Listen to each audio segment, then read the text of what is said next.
Vous écoutez toujours Danscussion & Co sur choc.ca, de retour en studio avec Maude et toujours Jérôme à la régie. C'est l'heure des grandes discussions, une rencontre avec des acteurs culturels autour d'une thématique proposée, transmission et héritage artistique. C'est le thème du jour. Et pour en parler, nous sommes très heureux et honorés de recevoir la chorégraphe et danseuse contemporaine Margit Gillis et l'artiste en danse Lucie May. Bonjour à toutes les deux et merci d'être avec nous. Alors, Margit Gillis, on ne te présente plus, mais je vais quand même le faire pour le plaisir.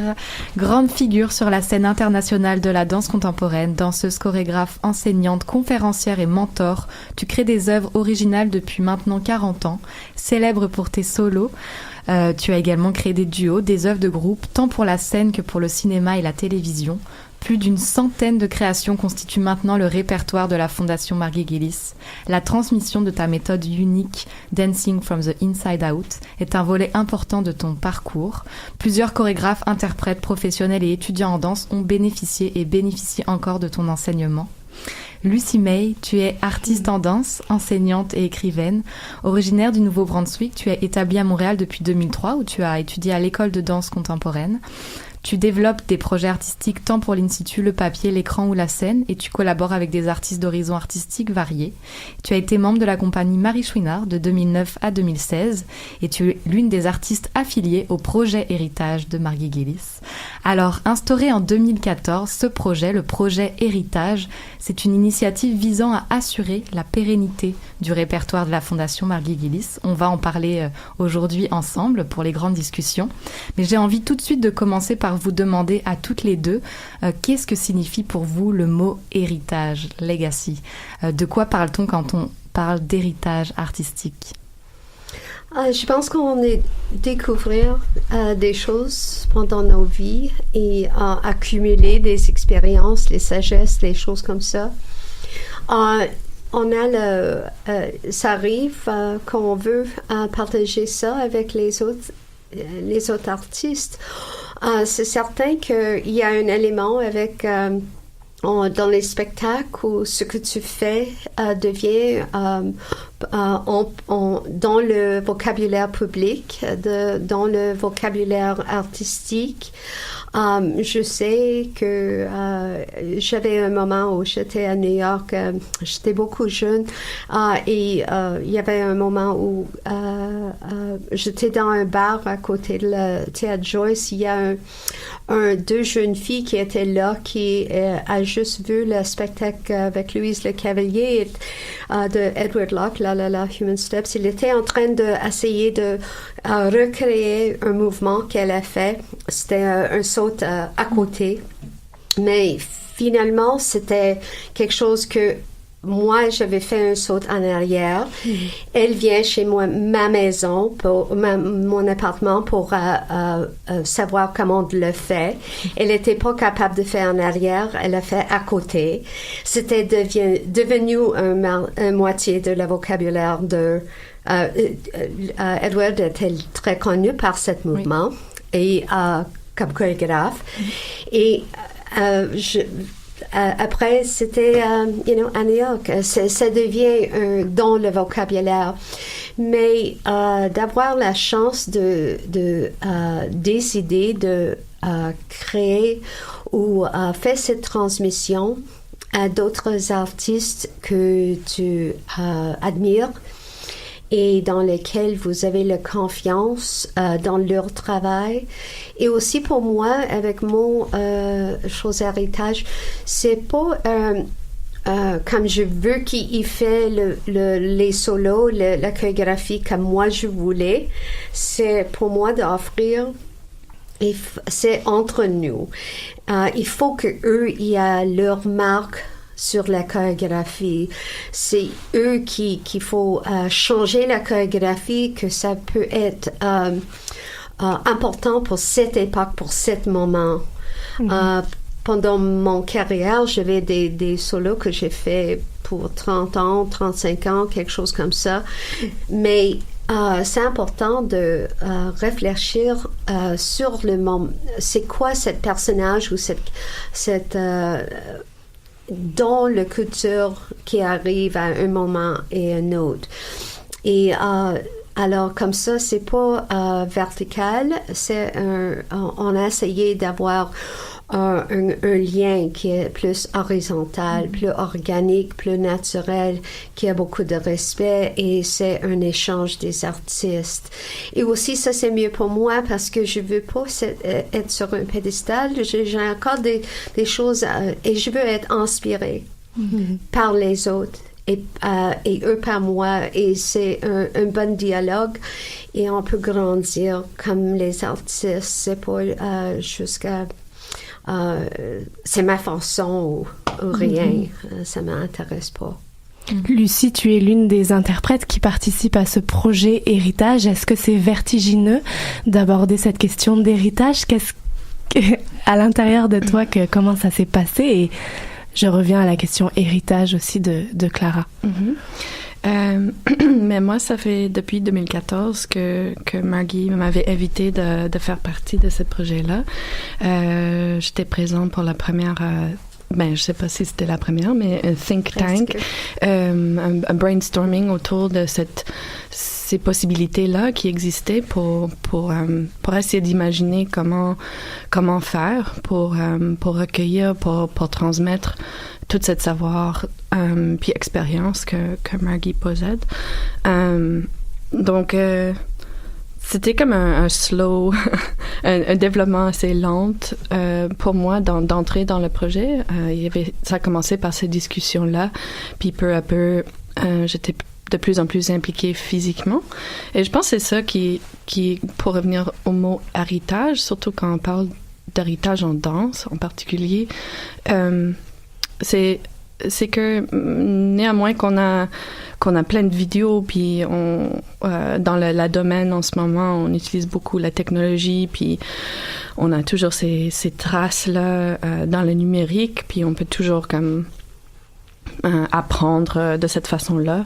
Je pense que c'est vraiment, à la base, la danse, c'est toujours une tradition communautaire et physique et à l'oral, et on a besoin de prendre ce temps-là où nous sommes physiquement présents dans la même place en même temps pour vraiment pas juste apprendre les mouvements, mais vraiment pour connaître toute cette philosophie-là, cette perspective-là sur la vie, sur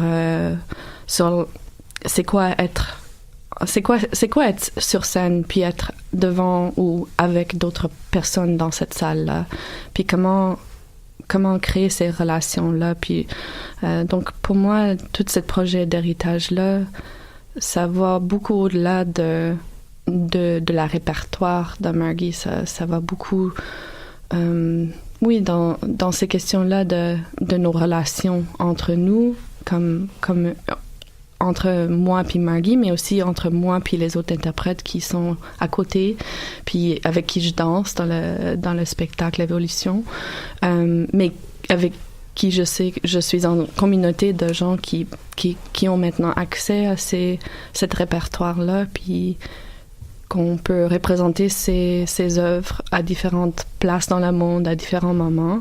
Pour moi, c'est comme ça devient un genre de réseau, un type de rhizome qui est réparti de plus en plus, puis qui s'approfondit de plus en plus avec le temps, puis avec de prendre ce temps-là d'être en contact réel. Donc, si je comprends bien, on est dans un travail qui est comme transcender un peu la philosophie de Margie, mais est-ce qu'on peut avoir une incursion dans qu'est-ce que c'est la philosophie de Margie Gillis, la philosophie de vie et la patte esthétique que tu leur transmets, Margie, dans ce travail d'héritage et de passation et de... Je vais commencer à l'extérieur de le cercle puis entrer au centre à ce moment. Alors, il y a la chorégraphie, il y a ma façon en scène, ma façon de créer. Il y a plusieurs façons de créer que j'utilise, pas juste qu'un. Il y a aussi la côté avec inquiry dans le conflit de résolution avec l'accord. Il y a un côté de performance technique, si vous voulez, ou l'expérience, c'est quoi d'être sur scène. À l'intérieur de ça, alors c'est toutes sortes des éléments qu'on on peut utiliser, on peut travailler dans ce projet d'héritage, c'est pas juste que nous l'autre. Mais il y a des artistes qui utilisent moi comme un mentor pour leur travail, d'autres qui veulent enseigner pour les artistes de haute qualité, d'autres qui veulent enseigner pour la communauté, d'autres qui veulent utiliser la danse et la technique pour trouver des solutions, des choses dans la vie, ou psychologiques, ou spirituelles, ou quoi que ce soit. Alors, il y a bien des choses comme ça. Le centre est, pour moi, le centre de tout ça, c'est plus un désir que j'avais et que je continue d'avoir, d'être vulnérable sur scène, d'être honnête, de faire une exploration dans c'est quoi la humanité, de comprendre mieux la sagesse expérientielle qui utilise tous les éléments vivants. On sait que moi, j'adore les choses intellectuelles, mais il y a vraiment une limite. Si je pense que la danse dire que l'intelligence, ça devient le centre de la corde, your gut. Et après ça, c'est l'intelligence. Après ça, et maintenant, c'est Stephen Hawking qui a vraiment fait les tests pour vérifier que ça commence à l'intérieur et que ça sort. Après, c'est l'intelligence.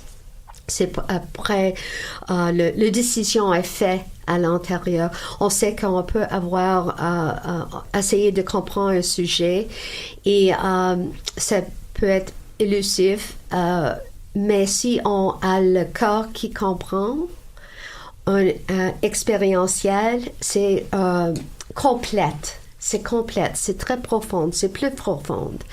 Et ça change tout. Et ça, c'est pourquoi je pense que c'est important d'être ensemble en plus. Pas juste sur le vidéo, sur les choses comme ça.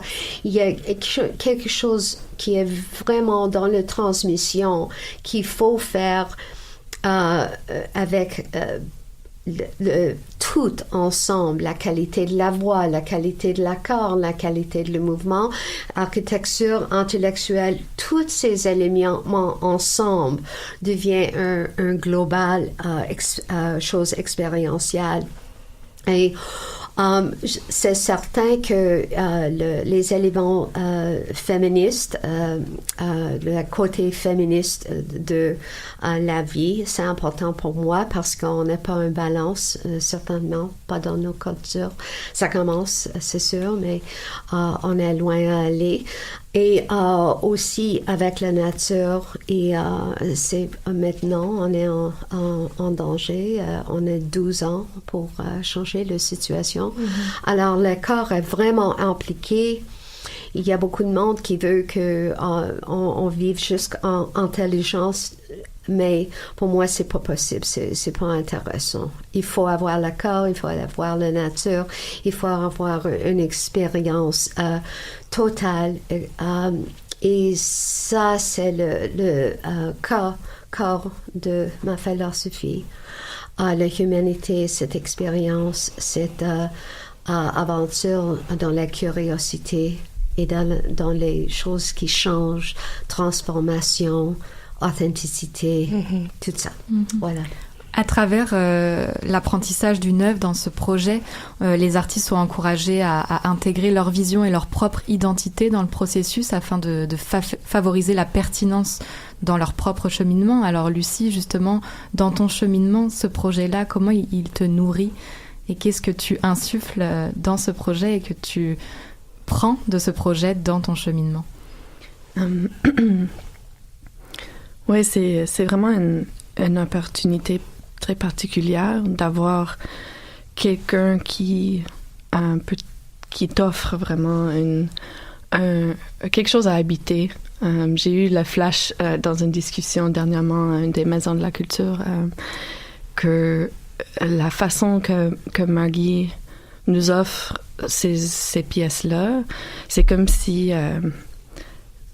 on entrait dans une maison qu'elle a habitée, mais là on apporte un peu tous nos meubles à nous, puis notre linge, puis la vaisselle, puis tout, puis tu sais, comme l'architecture demeure la même, puis on peut ressentir à on pourrait peut-être remodeler à sa façon, mais si à un moment donné ça nous fait plus, on trouve notre façon pour trouver comment être contente là-dedans aussi, puis de vraiment refléter notre propre personnalité, puis nos propres goûts, puis donc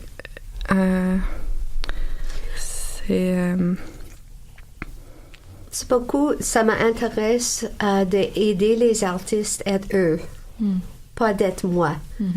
Je veux pas qu'ils soient comme moi, je veux qu'ils soient comme eux. Et c'est une relation adulte, même si c'est avec les jeunes artistes. Mais on est... Et aussi, ce que ça nourrit, c'est... Avec le groupe qui fait des spectacles et performances encore, nos Pick-up Company, il y a une grande capacité ensemble de support entre un et l'autre. On crée un environnement et comme ça, et aussi un environnement où si vous avez quelque chose que tu aimes mieux ou tu veux changer quelque chose, comme le dernier spectacle,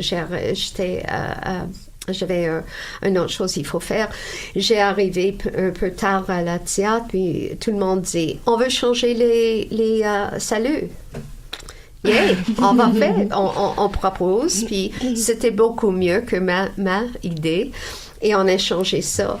Et on est les artistes comme Susie Paulson peut aider Lucie peut aider Geneviève peut aider. C'est pas nécessaire que c'est tout autour de moi. Ils sont les responsables.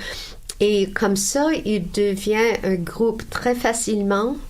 Et les décisions qu'il fait sur scène sont respectées, même que les décisions en arrière de la scène. Il faut avoir un instinct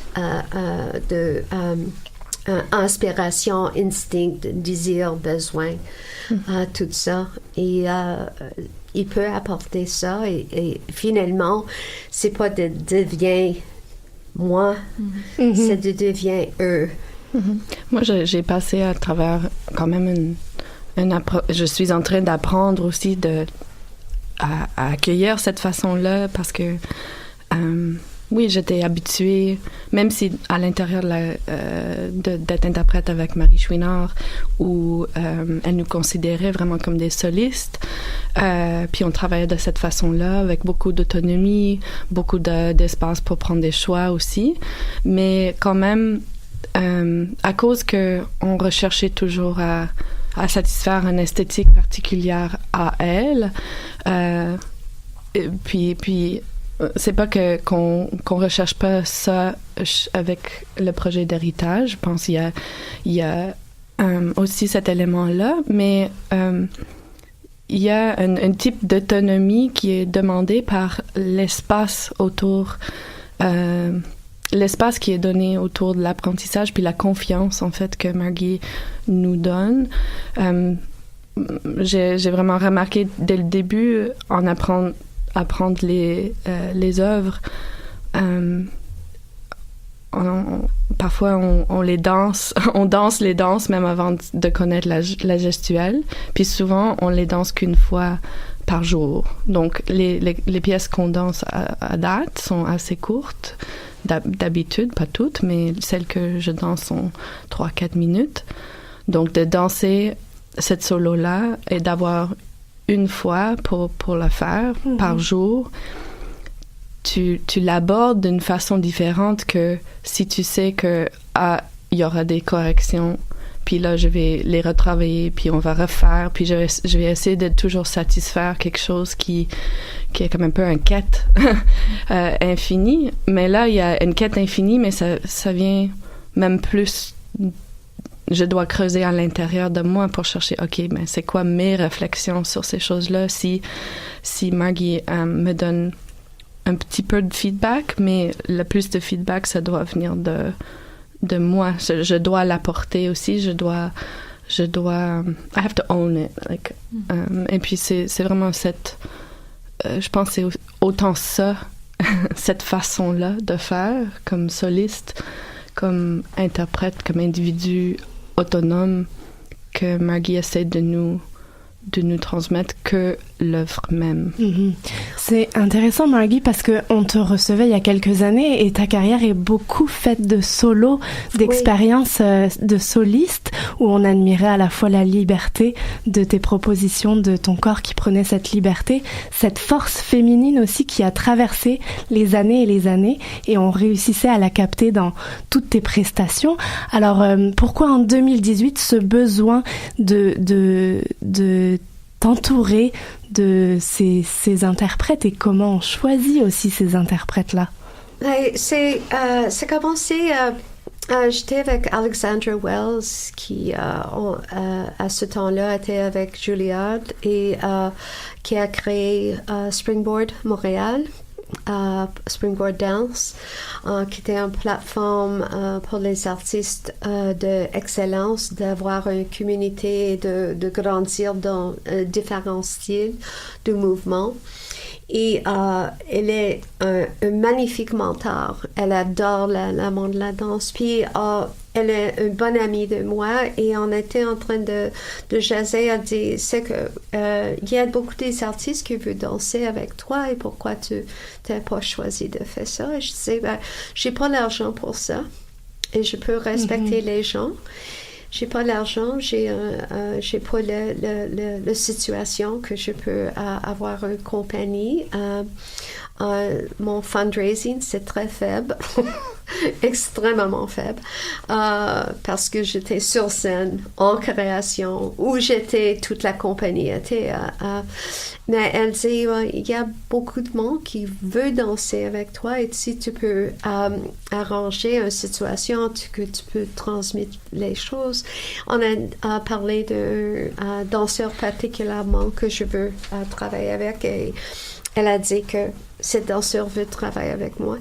Et tout de suite après ça, ou presque dans quelques mois, j'ai reçu des emails de plusieurs danseurs qui disaient « On veut travailler avec toi et on va faire tout ce qu'on peut, que ça peut être possible. » Alors, on avait nos premiers think tank, puis il y avait le monde qui m'approche, que je veux travailler avec eux. Aussi, le monde que moi, j'ai approché. Mm-hmm. On a plusieurs personnes que je travaille avec eux quand ils étaient les élèves ici à Montréal, à New York ou d'ailleurs dans le monde, qui constamment laisser une place dans leur cœur pour le travail que je fais, moi pour eux, et on fait ça aussi, juste les artistes qui m'ont inspiré. Et c'est pas nécessaire que tu entres complètement dedans. Tu peux choisir. Tu peux aussi dire non, ça suffit, c'est assez pour moi, j'ai ce que j'ai besoin et quitter. Et moi aussi, je peux dire ça suffit, c'est parce que on est les adultes, on est là pour trouver la meilleure façon et comme beaucoup des choses dans la vie, c'est un peu c'est pas exactement régulé quand c'est à chaque personne de décider et d'être responsable où il veut être et de quoi il cherche et comment on peut trouver ces choses-là, comment la larme peut être manifestée dans cette réalité. Chez toi, Margie, on a l'impression que héritage est synonyme de vie et de philosophie et d'élan créatif. Est-ce que je me trompe? que tu passes tout cet élan, et Lucie, peut-être que tu pourrais compléter ou... Mais aussi, il me donne aussi. Mm-hmm. Quand donc je vois Lucie fait complexe simplicité, je pleurais. Il y a des choses qui sont... C'est vivant. Elle a fait ça jusqu'à... elle était en train de faire cette solo à Regina avec Robin Poitras qui a produit le spectacle. Robin me connaît depuis longtemps et elle me téléphonait tout de suite après. Elle dit j'ai pleuré. C'était absolument extraordinaire. Elle était exactement elle-même, et toi tu étais là mais pas là, et c'est quelque chose qui dépasse, qui grandit encore. Et quand on peut avoir les expériences, parce que moi, ça ne fait rien si je suis sur scène ou pas sur scène. S'il y a quelque chose de vivant qui se passe, quelque chose de transformation, de profondeur, qui peut aider l'audience aussi de transformer leur vie. Et si l'artiste est en train de transformer la merde qui est dans leur vie et dépasse ça, il y a un modèle là sur scène expérientiellement pour tous les membres de l'audience de faire la même chose. Il faut qu'on soit ensemble le plus possible pour cette transmission, cette qualité éphémérale, mais en même temps nécessaire pour la qualité de la vie. Margie, on veut entrer dans ta famille. On veut faire partie de cette famille, Margie Gillis. Des questions vraiment passionnantes, en tout cas, transmission, héritage. Malheureusement, le temps file, on va devoir s'arrêter, mais en tout cas, c'est des questions d'actualité et qui reviennent souvent. On pense aussi à Paul-André Fortier, qui récemment s'est livré à l'exercice de la rédaction de son testament artistique et a choisi d'ouvrir et de le partager à la communauté de la danse. Il a créé le guide Le Testament artistique, l'art de tirer sa révérence. Alors c'est intéressant, c'est des pistes, je pense, qu'on peut ouvrir et continuer d'explorer. Merci énormément à toutes les deux d'avoir été avec nous aujourd'hui. C'était un grand plaisir. On peut venir vous savourer en tant que spectatrice. Sur scène, on vous retrouve dans des maisons de la culture. Si je ne me trompe pas, dans les prochains mois, il y a encore certaines représentations qui vont se dérouler. Mois de février. De spectacle au début. Le Saint-Valentin, on est sur scène. C'est ça. Donc, Fondation Margie Gillis, toutes les nouvelles sont sur ce site qui est parfaitement fait. Lucie aussi, on vient t'admirer en tant que chorégraphe, créatrice, artiste dans les prochains mois, on espère. Merci à toutes les deux.